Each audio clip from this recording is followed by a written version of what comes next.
Welcome to Once Upon a Quantum Leap. In this episode, we are going to take a little pause in listening to stories from the Akashic Records, and we're going to examine some terminology and some concepts and description of terms, just to clarify some of the things that we've been talking about, and also prepare us for some future episodes where we delve into more complex situations. Yeah, some of those topics are brain, body versus mind versus spirit. We'll talk about personal experience, consciousness, how that matters, a little bit more about Akashic records and collective consciousness, just to name a few things. Enjoy this episode. It's pretty far ranging and wide ranging, so thanks for listening.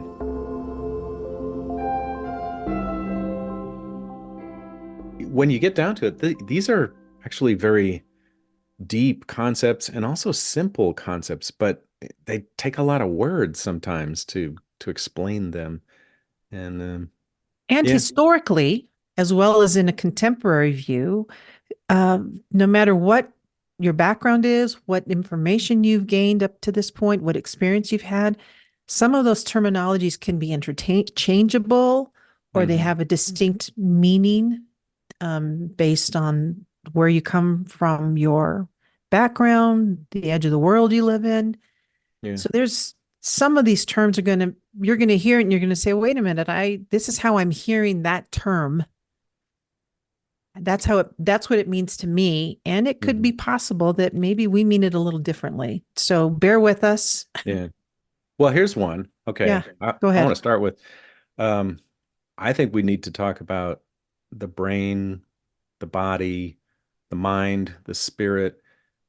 And sometimes I'll And, just say, well, the brain is up in your skull, and then the mind is an extension of the spirit that uses the brain, that encompasses everything that we do with thought. But then that needs another explanation as well. And so what is the mind? And then what is spirit? And it goes on and on and on, doesn't it? it sure does. And so back to the intuitive reports, they've given us a little bit more clarity on Yeah. the distinction between the mind, the body, the brain, spirit. So what we've synthesized based on what these intuitive reports have told us, we really want to say, well, here's how we've heard so far of what the brain is, what the body is, what the mind is, or what the spirit is. And maybe not even so much what it is, Hmm. but how all of those things interconnect. Yeah. Yeah. So that's maybe we can have a jumping point of, so what's this body that we are inhabiting that relies so much on the brain? Why do we need Yeah. a brain? Now that takes us back to Atlantis again, Okay. Atlantean reports, Lemurian reports, where there's this idea of there was um there was evolution going on this planet, and that these beings, us, we visited. We came to this planet, and you can get into extraterrestrial theories with all of that, but just imagine us arriving on this planet and then watching, just observing stuff going on this planet and going, wow, that's really cool. And at a certain point, there was this idea of experimenting or maybe projecting the consciousness into some of these life forms that we were observing, just to kind of see what it's like to be in the life form looking out on this world and experiencing this physical world. And um, that's an idea of separation of spirit and matter, right? That's uh, that's the idea of we're these visiting spirits and we projected into these bodies and then we got stuck in these bodies. That is one perspective of this whole thing that's going on. Another perspective that we've heard in the intuitive reports quite a lot is that the body itself, at this point in our evolution, the body itself is an emanation of the spirit and the mind. And it's like the furthest out, densest vibration of the spirit that is exploring this universe. So that idea is more like there's a continuum of consciousness that reaches all the way out into this dense Mhm. physical world to experience this dense physical world. But it is continuous and it's integrated. It's not this jumping in and out of bodies kind of picture. So, And so that that, seems re to be more the that interpretation of these reports at this point. well, that reminds me of being an artist. Reminds me of how I used to teach this to my students about how things are created. So I used to always do this little diagram. It's like no matter what, just think of like an idea. Like you want to, make a house out of popsicle sticks. Let's just say that. So that's your idea. The idea starts with this little seed idea, but it's in your brain first, or it's in your mind, wherever that little idea is developing. It still hasn't formed itself yet. You just have an idea of what you want this to be. And through this form of creation or creating, you start moving it out from the idea form, and it still takes on this formation as you start assembling this little house you're trying to make out of sticks. So that's how I heard you just say this, that this image for me is creation. This process of everything still has this energy of the original thought of how it's being created, Mhm. except it takes different forms as it's moving out into this more dense world as we're developing and creating it. But it still has those remnants of the original emanation of it, which starts with in this substance of our brain or mind. Again, I don't want to get too Yeah, I complicated think with that, but that's how I start visualizing it for myself. yeah, I can see that parallel of it starts with thought. Everything starts with this thought or maybe an image, which is a thought anyway. And then it congeals, it like coalesces material substance and more substance and more substance. Like you get the piece of paper out, and then you get the sticks, and then you get this, and then you Right. get the glue, and it's starting to coagulate material around this Mhm. idea, but there's Right. always that central idea. I think that's a valid analogy of us. There's a particular trajectory idea of me, and you have a different trajectory idea of you that arcs way, way, way back to source emanation of you. And now we're getting into more terminology, aren't we? We are. Source and But emanation. back to what you were saying though, we were again, the reports are telling us that there was a formation that was occurring Yeah, of this thing that we now call human beings. I mean, because we're not talking about other animals or anything. We're just talking yeah. about the sentient being of a human. Um, that somehow it did develop. And again, I'm using the word somehow because there's other things in the intuitive reports that provide a little bit more description to that.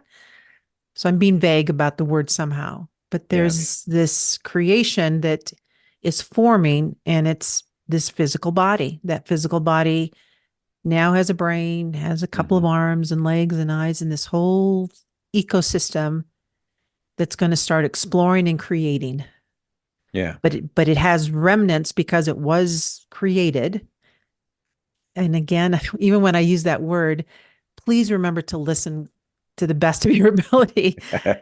That I'm not trying to say it's the creation story. It's not even the scientific story, but there's a blending somewhere in between Yeah.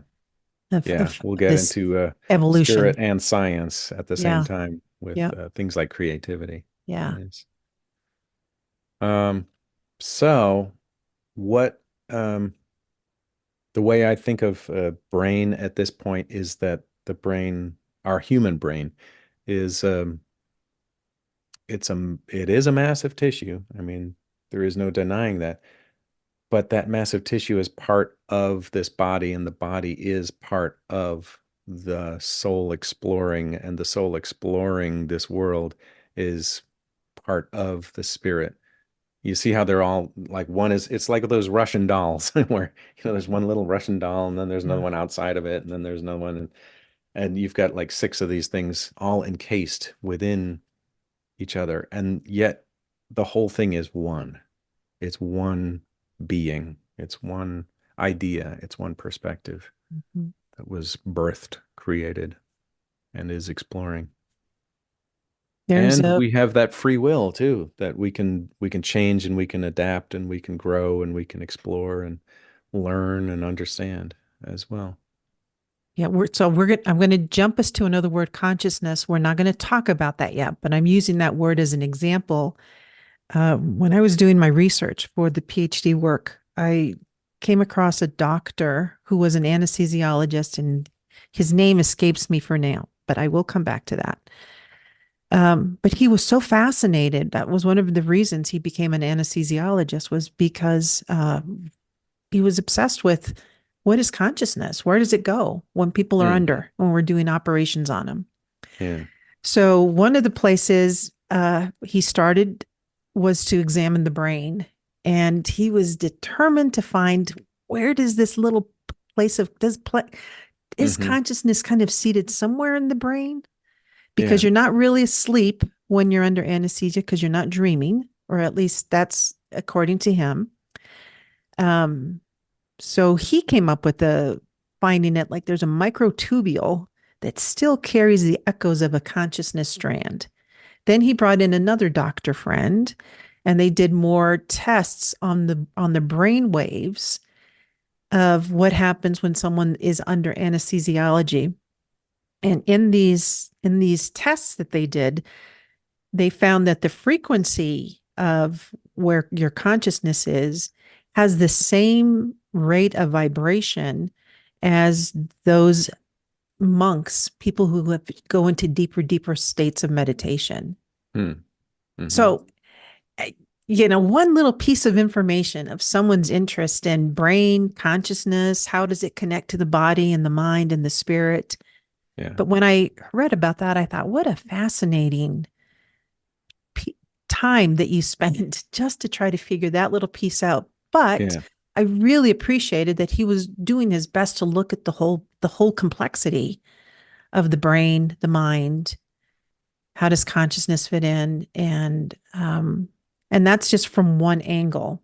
And of Yeah. course, we also look at it from the angle from a metaphysical perspective too. Like, so what are things that we can do, because we do have this brain and it's connected to what we so far are calling consciousness versus being conscientious. Where does Yeah. all of That's a that whole fit other in? branch. Yeah. Right? Where does all that? So how maybe One a of the little bit more things that practicalities of it. I've heard in reports, there was a really cool report recently that we had, and it described um, the brain as a receiving, kind of like an antenna. Like it's meant to be this transponder that both receives thought from others and from beyond this physical realm and from the spirit realm or from your own spirit consciousness. And then it translates it into thoughts and images that would be familiar for this body that Mm-hmm. we're walking around with. So there has to be some kind of translator mechanism that's going on between just vibratory energy and pictures that you Mm-hmm. can relate to with your physical experience. I Yeah. thought that was a really good description of the mechanism of the brain and how crucial it is Mm-hmm. and how it's so integrated into the body, which then makes you think that maybe the whole body is an antenna of some Ah, sort, because your yes. nerves go everywhere in this Yeah. body. So why would we just focus on just the brain as being this receiver? Why not the whole body? And then you think we have, I think, I don't know the figure, but we have far more neural connections in the gut than we do in the brain. Mm-hmm. And so we've got the second brain down below as well. Yeah. And so the whole body becomes this receiver of vibration and translator of Mm-hmm. vibration and also sender and broadcaster of Mhm. frequencies and vibration. Right. So good gosh, we've we've got these amazing machines that are extensions of us and that are working for us and with us the whole time. A And very we're delicate, complex instrument that we're carrying around. and we're and I think the intuitive reports are urging people to become more aware of that interconnection. Yes. And I think that's what, again, where the intuitive reports will bring out, well, what's the significance of that past life to the present? Well, the significance is going to tell you how closely aligned you are to being aware of that connection or not, or how engrossed you are. I'm going to use that word engrossed in the material density of the world Hmm. in your life. And that's kind of keeps you a little bit, it keeps you more at bay of this interconnected system mechanism. Yeah. Yeah, I like to think of a figure eight, like a Mhm. vertical number eight, the infinity symbol turned on its side, as a reminder to keep always a foot in both worlds, really. Like keep visiting the spiritual world and keep contact and connection with the spiritual world, but also stay in the world itself, the physical world, the down below of the loop. And then you visit the upper loop and then you visit the lower loop and to keep both worlds in balance. I think when we get out of balance, like we spend too much time up in the clouds and up in ethereal concepts and abstractness, we forget to pay the bills, you know, we forget to take care of the things in the physical world. And likewise, if we spend too much of our time in the physical world, we can neglect the spiritual side of ourselves. Well, I And think you said the keyword balance there. And I'm going to push a little bit on that word only because I see that more as maybe a law of the polarity, the law of polarity, or just the duality of things, because sometimes there's more of a degree than the balance. So it's not like you're yeah, just going to be right in the middle and you're balancing these two sides out, that's true. Yeah. right? There's a Yeah. degree, right? Because in that little loop that you just described, that visual eight that you described, sometimes there's a degree when we are in this higher arc. And then sometimes there's degrees when we're in the lower arcs. And this sometimes we are Mhm. a little bit more in the balance part of the middle. Yeah. I Mm-hmm. think as long as we remember to balance ourselves out periodically, and also don't just stand in the middle point where you're not doing anything. You're Right. just bored with life and you're bored with your spiritual growth and you're just not really doing anything. I think the swings are the to the upper arc and to the lower arc are meant to um, enliven us and propel us with momentum into the other arc as well, like slingshotting ourselves.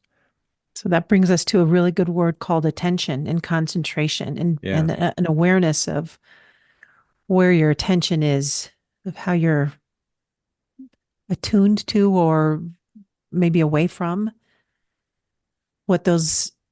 Oh, and the other word that goes right along with that is awareness. Yeah, Mhm. awareness and Yeah. attention. What the heck is the difference between those, according to intuitive research? Um, I think we both have to weigh in on this one. Yeah. Go. Um, Do you want? I asked a question a long time ago in an intuitive report. I just innocently asked this question: what's the most important thing for us to teach as teachers of metaphysics?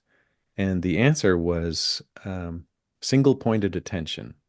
And I Mm, said, this is the first experience known and is the last experience known. Meaning, like when we're first created as these individualized beings or lights, then we're endowed with this single pointed focus ability to go exploring mhm. with and learning with. It's like I talked to you before about the straw. It's the straw that you have, your spiritual straw that you slurp up life with. And and that's your focal point. And we each have one of these focal points. You can't really divide that thing. And then what is awareness though? What is how is that different than that I that have an point. example of that. Let me tell you a personal example, personal experience. So you and I know this from being students at the school. One of the early on exercises is to do a 5-day, 5-step reversal. And what that and the idea is to do this exercise within how many minutes, Paul? 10 minutes usually. Usually, right? It's just you've got to get it down. Yeah. So the But yeah, you idea, want to shrink it down to 1 minute if you right? You want can. to shrink it down as much as you can. Yeah. So the idea is to think back in reverse order, 5 things for 5 days. So 5 things in one day, the next day to 5 days. I remember when I first did that, swear to goodness, godness, and it took me forever.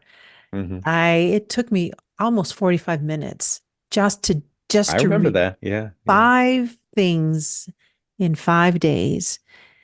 And I remember going back to class and sharing my experience, and students were saying, "Oh yeah, it probably took me maybe 10 minutes, 15 minutes." And I was thinking, "Oh God, there's something wrong with me that it took me this long." However, talk about awareness. I became more aware of how my attention was so distracted. Like it Mm. was not single pointed at all. Yeah. It could easily be swayed. It would go one way, then I'd come back and try to just finish up the 1 day reversal.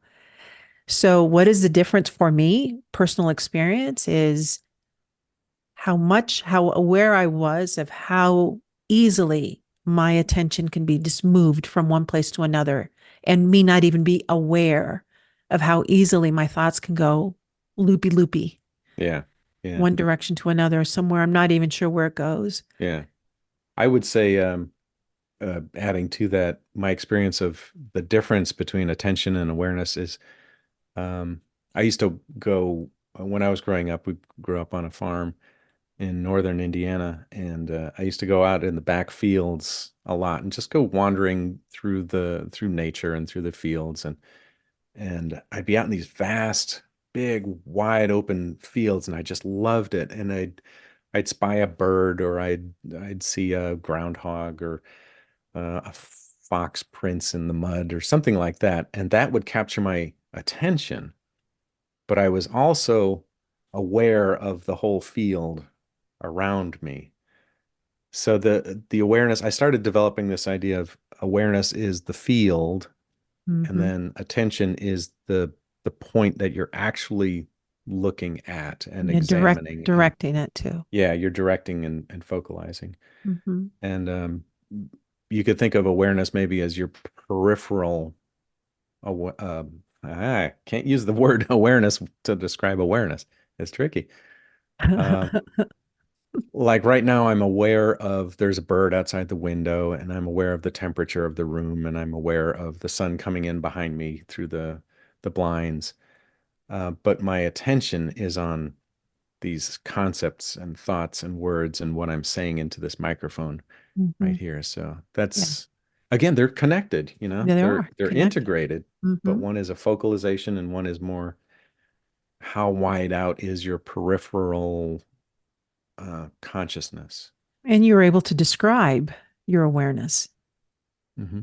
I think that's another Oh key yeah, element that's yeah, helpful. I'm able to describe yeah. my awareness. There's kind of Yeah. edges to your awareness too. There's like a boundary Mm-hmm. mark. Mm-hmm. Like you could be aware of what's going on in your state, in your like in your state of the United States. And you could be aware of what's going on in the world. You could be aware of things going on the planet, the climate. But all of that is sort of peripheral. That's beyond External. your Mm-hmm. focal point. Mm-hmm. Yeah. And I think the other part of the awareness piece is that we would like individuals to consider is how that awareness goes inward. Hmm. So even just the subtleties of where your thoughts are, what thought you had. Another analogy I would use is I was sharing this with someone who was asking some advice, and I just said, "Well, did you wake up in a good mood? Were you?" And all of a sudden, your day went kind of sour, and then your day progresses, and you're thinking, "Gosh, what happened today?" And I started off in a pretty good way. to even try to retrace your thought steps of was there something that occurred within the span of me waking up in a really good Yeah. mood that disrupted my thoughts. So even being able to have an awareness of what sifted through my thoughts that caused my attention to then move into a mood in Hmm. another direction. So you can trace a timeline. That's You can right. trace your personal thought line for the day or a timeline. Like, how did I get here from my childhood? You could trace that as well. That could be a trail of awareness That's as well right. over what Right. we'd call time. Hmm. Yeah. Hmm. So I think all of those things are really important to this mechanism of the brain, the mind, how that connects to spirit is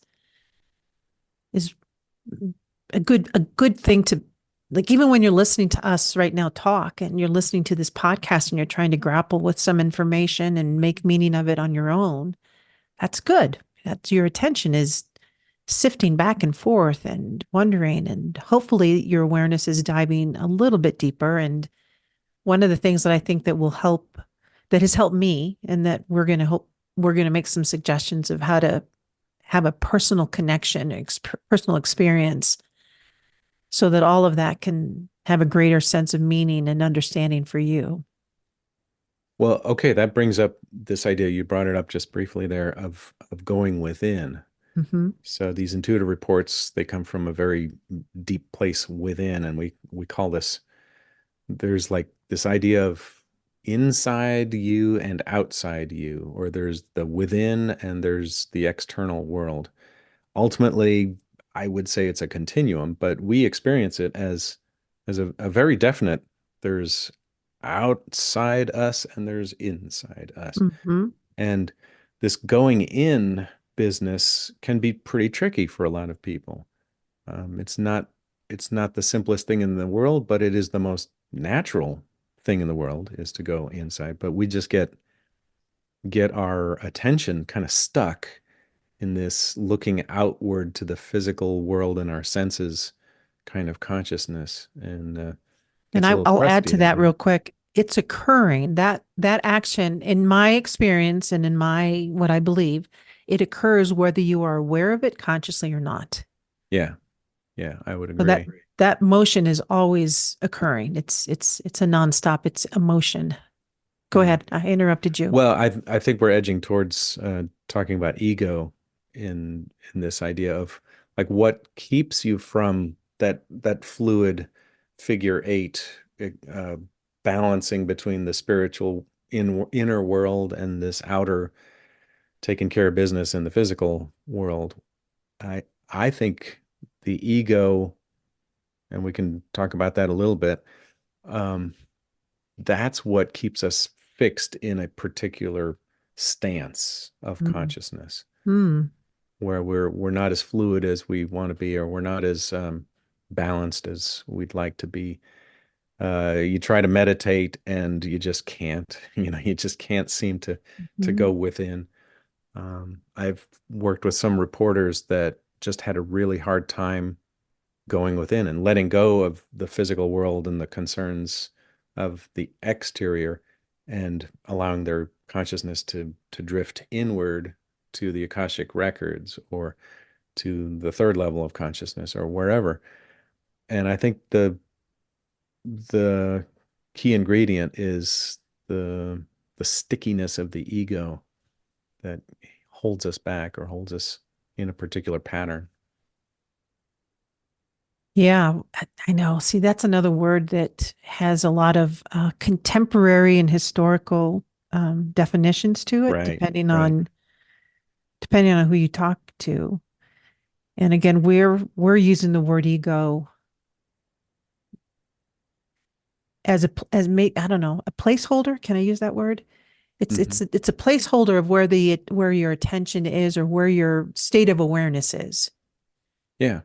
Um, yeah, And typically associated with the exterior sort of world, mhm, the yeah. physical world, or your individual identity in the world. Eckhart Tolle calls it the mind-made self. Like we invented this story of ourselves, Mhm.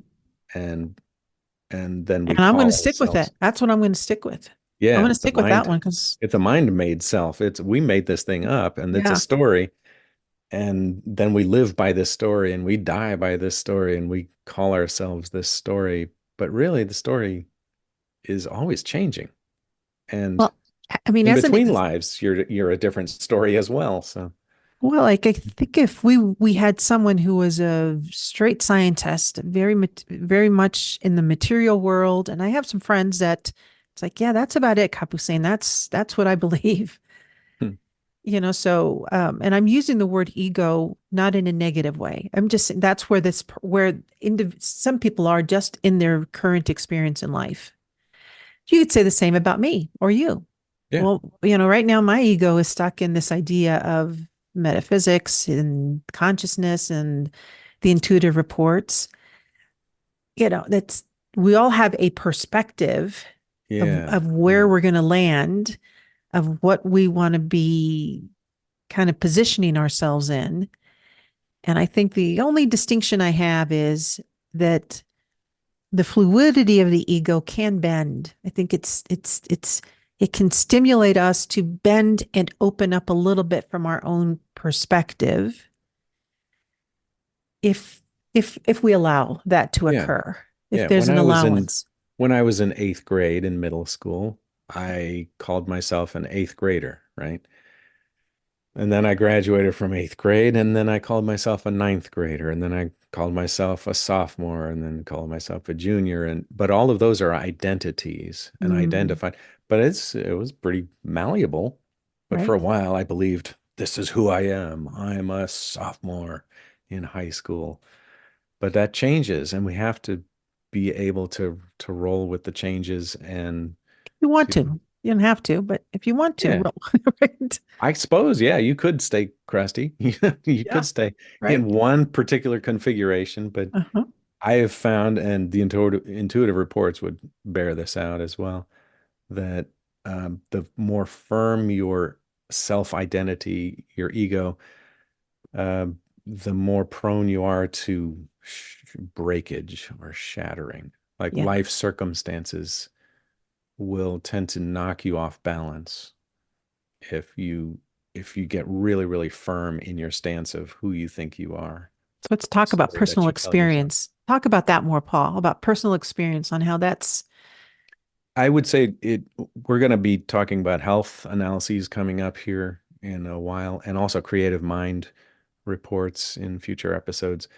And that's where I hear it most is in those deeper reports, the third level reports that people will ask questions in the creative realm with the creative mind reports. They'll say, how do I tap into creativity? I feel like I'm kind of stagnating in my life.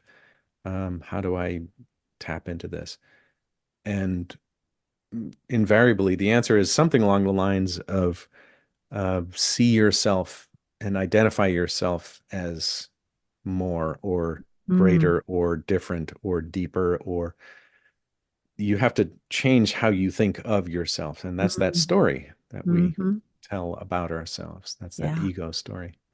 And then once you've broken that sort of membrane of your ego, then you can consider yourself more creative, and then you can consider more options that are around you and allow in more people and Yeah. resources. Yeah. But there's Because like those things, this membrane of yeah. Because, and the way you describe that, it's the other, whatever you're so deeply attached to holding on to, whatever that ego stand that you personally want to identify and hold on to, it really it just expands and it grows. So yeah, it's not lost. You're not becoming someone totally different because, on Tuesday I said I'm going to be this, I'm going to stand for this, and then on Wednesday, well, some light kind of yeah, shone through a little bit. yeah, So there's still an evolution of what who you stood for and what you believed on a Tuesday. It's not gone. It's just you're looking at it from a slightly different perspective now. yeah. We do have cultural ramifications for that, though. We Yeah. have names for people that change their identity a little bit too much, and call them flip-floppers or Mhm. wishy-washy, or you don't stand for anything, or Mhm. what, I don't know where I stand with you. So there's a little bit of cultural stigma to too much malleability. So we want people to, typically, we want people to be mostly solid and mostly dependable, and we can expect certain responses out of people, but not too much. We also want you to be open-minded and consider new information and change your story of yourself every now and then. Well, I think you said it though in those intuitive reports. It's really highlighting that this substance that we are, it it doesn't just stay in one shape or form. Yeah, it's Like even meant to nature, if we move. look at nature, it doesn't just stay. It Yeah. doesn't stay in one form. Yeah, trees are always growing, growing, growing, and if they fall over, well, then they're shrinking, shrinking, Yeah, and decomposing, and then there's that's right. recycling, and That's yeah, right. always moving, always moving. Yeah. It's just that us as humans, we have this ego that either wants to stay stubborn and stay Yeah, really rooted or it wants to have some fluidity to it. or maybe predictability. Yeah. The Yeah. predictability seems safe in Hmm. this world, whether it's financial predictability or food predictability, food sourcing. But We like things stable, and we like things predictable, and I think that's why there are, if you're interested in expanding a little bit more and you think, well, where do I begin? Well, there's a lot of stuff that's out there. Again, back to the personal experience. mhm. Whatever Paul and I are talking about now, it, Paul has arrived at it from through his own personal experience, as have I. And there are certain methodologies that can help you attune more to this openness that broadens and deepens the awareness to other levels. And that's Yeah. why there's things like breath work or yoga or Tai Chi or even Journaling, prayer, prayer, yeah, dream work, even. dream work. All of those have been suggested in intuitive reports, Mm-hmm. all of those things and more, as a way to um, ha come to a deeper perspective of That inward. yourself, Yeah. of your Mm-hmm. life, just kind of adding depth to yourself. It's kind of like you go swimming in a lake and you go, wow, this lake is really nice. I don't know how deep this goes. Right. You might you might flip yourself upside down and swim down and see if you can touch the Mm-hmm. bottom, or you might just stay on the surface. Either way is fine. You're still swimming, but Yeah. some people, they do want to find out, how deep does this go and what Yeah. is down there. Artwork will stimulate that. Reading poetry, Yeah, and just contemplating on what the heck is this saying? What the yeah, heck am I feeling? What's evoking out of me? yeah. Why does one person interpret holy texts in one way versus another? Or are there systems that I don't even know about? Are there systems at work behind the scenes of life that Hmm. I could tap into, like astrology or Right. numerology or gene keys, or Hmm. that could explain a depth to me a little Hmm. bit better, that Right. I could plug into? Right. Yeah, all of those are really going to help. And then as we move into, should we talk about consciousness now, Paul? Are you ready? Further, yeah, yeah. Let's go Um, for it. what what is You consciousness? Yeah, We Paul, throw you that answer term that for around. us. You tell Yeah, us what that is. Well, first of all, let me say this. How long? That was another question that came out. How long has consciousness been in existence? Like, where did it begin? If there was a timeline of our universe. I love my that answer because would be 42. there you So, go. yeah, 42. Yeah, yeah, just 42. just 42. I don't think there's an answer to Yeah. that, because consciousness is trying to know itself, or, oh, there's just wonderful principles and theories and holy works that have been written about this, and the intuitive reports. You can trace those back as far as possible. The earliest Lemurian reports that we have, they suggest that we've been at least coming to this earth plane for millions of years, millions of years, maybe even billions of years. Okay, so And then, pause yeah, there, Paul, because you said pausing. Yeah. Lemurian and you said thousands of years. So just draw a picture of us of what you mean by Lemurian and how did Yeah. that show up in the intuitive reports, and how did that signal information for us to think about timelines, maybe in a different way than we Yeah. have so far? You could think of, well, if we've got this picture of the birth of consciousness, maybe you could picture the Big Bang, some huge cosmic outward emanation from some single source.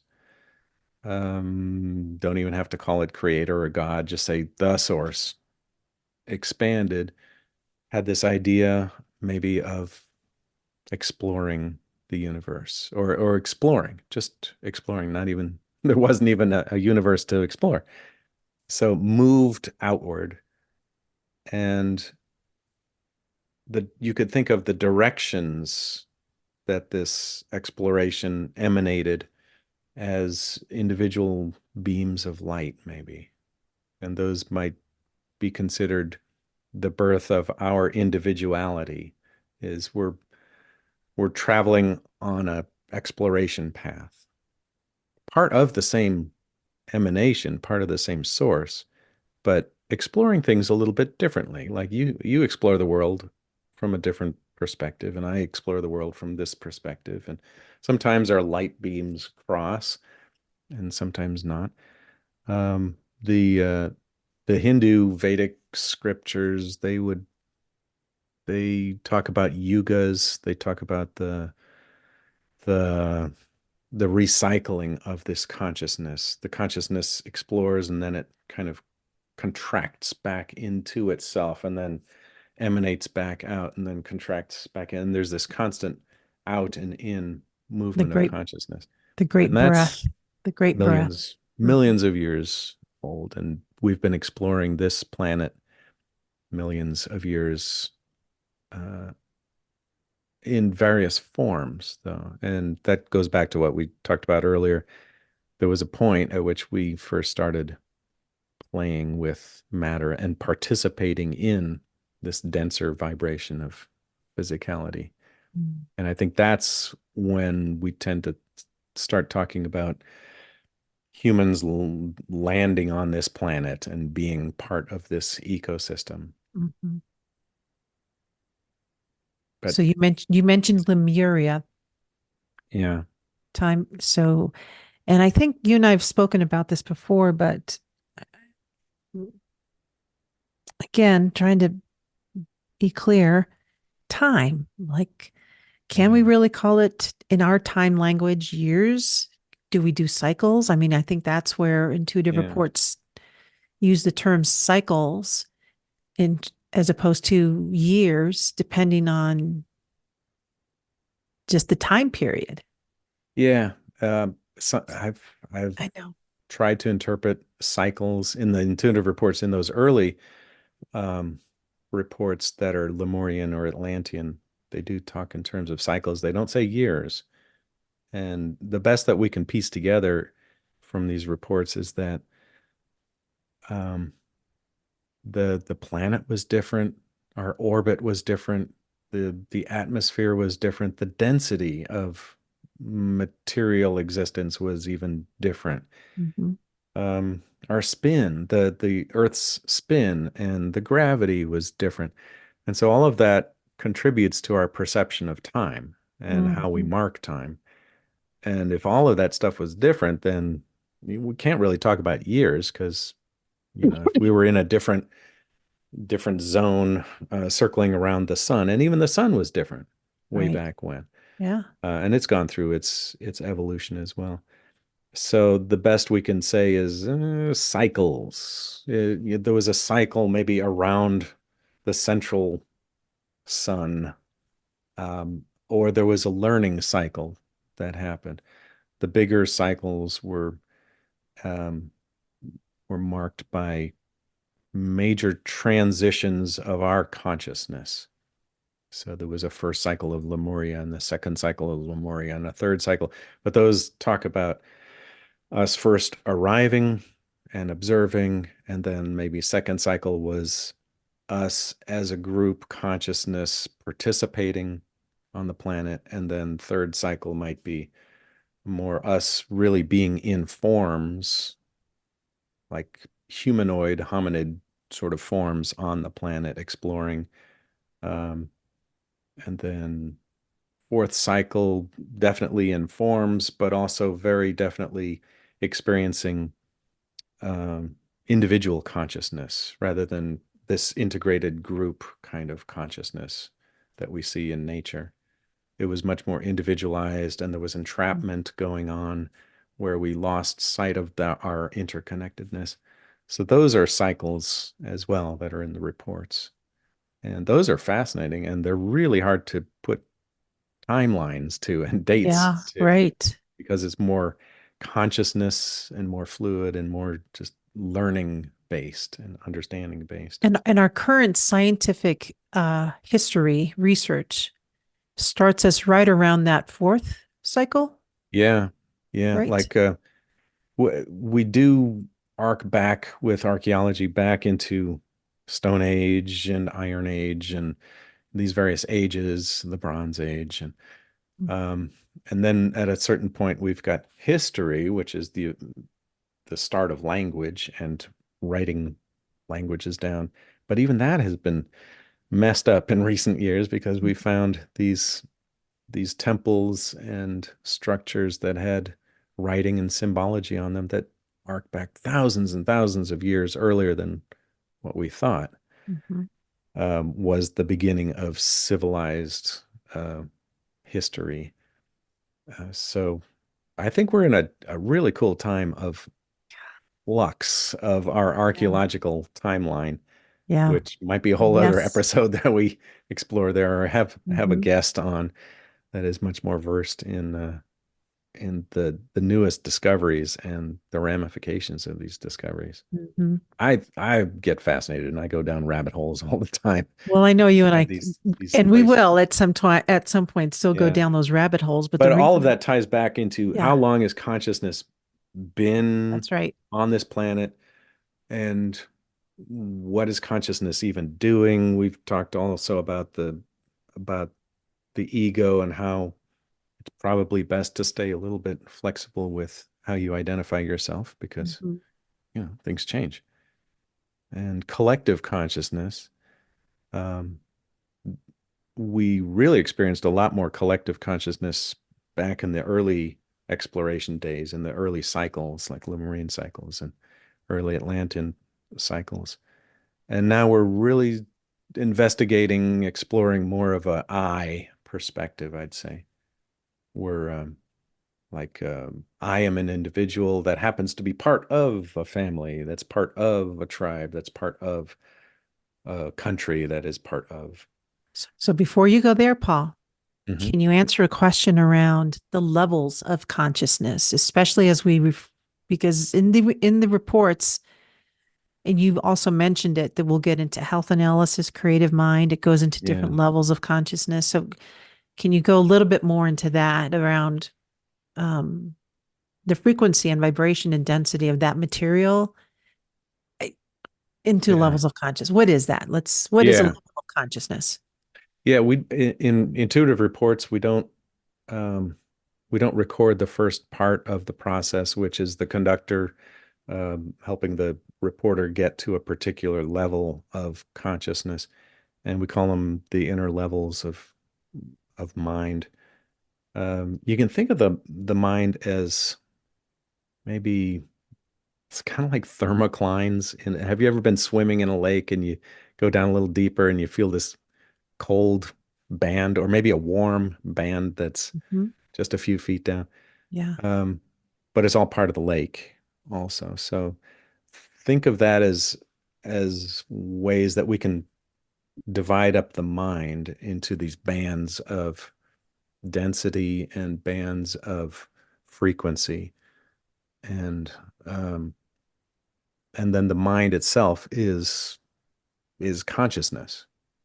So everything is consciousness, and then we're this point of attention that that moves through this ocean of consciousness. And you have a certain level of awareness of a certain distance out from that point of attention. So these levels of consciousness are bands that we can explore. And Mhm. different things go on in different bands, just like a, a coral reef band is going to have a lot of fish and a lot of food. And then there's a band of depth where whales sing to each other and they can communicate really easily at that depth. So Mhm. different things go on in these different bands of consciousness that we call the mind, which is Okay. kind of everything that is knowable and explorable. Did I And so lose you? there's, well, Did I? no. Okay. I actually, probably you explained that really well. I saw the visuals of that. You did a really good job. Oh, cool. So thank you. You Okay. did not lose me. But I have a follow-up question that with again back to attention and directing, helping someone direct their attention to those different bands or those levels of consciousness Yeah. is where it there's going to be a different frequency to interpret, hence maybe the Akashic records, Hmm. right? So it's like you're going into another level, let's call it a big library, top Yeah. floor, I don't know what floor it's on, but and interpreting those vibrations or the frequency of what's encased in that band is where the reports are accessed. Yeah. So my understanding from, again, from the intuitive reports, both from the school and also Casey's reports that I delved into quite a bit, Edgar Casey, um, is that in these bands of consciousness, you can do things. It's not just visiting and exploring, but you can actually participate in each of these bands and do things and build things in these bands. Like I could go um, to the fifth level of consciousness, which in general has this feeling of contraction, um, but it's symbolized by water and water elements, and it's also a place where you can easily conduct uh, telepathy if you tune into that band, that fifth level band. And then also you can meet up with people in this fifth level band. It's a great place to meet up with your guide, your spiritual guide. Things have a decent amount of form and substance, and you can build things also. You can make like a light structure and create a thing, and then invite somebody else to come in and find that thing there. And I think that's what happened with these Akashic records or the Hall of Records is perhaps long time ago a group of beings established more like a maybe even a temple that you can participate with and find an organized system of tapping into these Akashic records, these life records of people, kind of like a library Mhm. there. So, I paused you before we get further. You started to go into the collective consciousness, that we, that I am. yeah. So please continue now on that.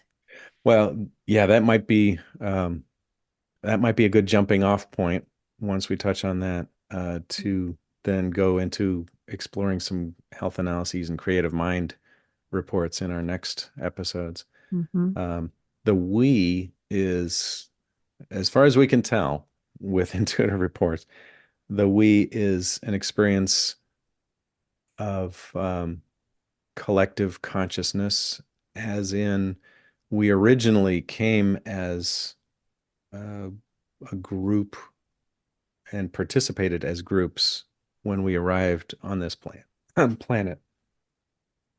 And then gradually we started exploring as individuals and storing information and participating in this planet's physicality as individuals. But originally, we were group, and whatever one part of the group did, the other parts of the group also experienced. So there was a socio-biological kind of interconnectedness of us, which we gradually moved away from, lost touch with. But I think we're getting that back. And I think this we business of the intuitive reports is a hint of how connected we really are. And just inside these inner levels, we can experience this we of collective sight or collective observation again. So yeah, I don't think we have a report that goes along with this episode, but feel free to go to the website and look up some of the reports that we have stored over there. Yeah. And just read up on them, study them a little bit. We'll have, I forgot what we call them, quantum flakes or quantum Quarks. quarks. Yeah. Quantum nuggets. Quantum quarks. Thanks, Paul. So extractions that we found, really cool phrases that we found in the reports themselves, and we're going to be continually putting those onto the website as well. Right. That just things to ponder, Mm-hmm. and that may take you deeper or trigger something in you. Yeah. Well, this has been, I really like this discussion.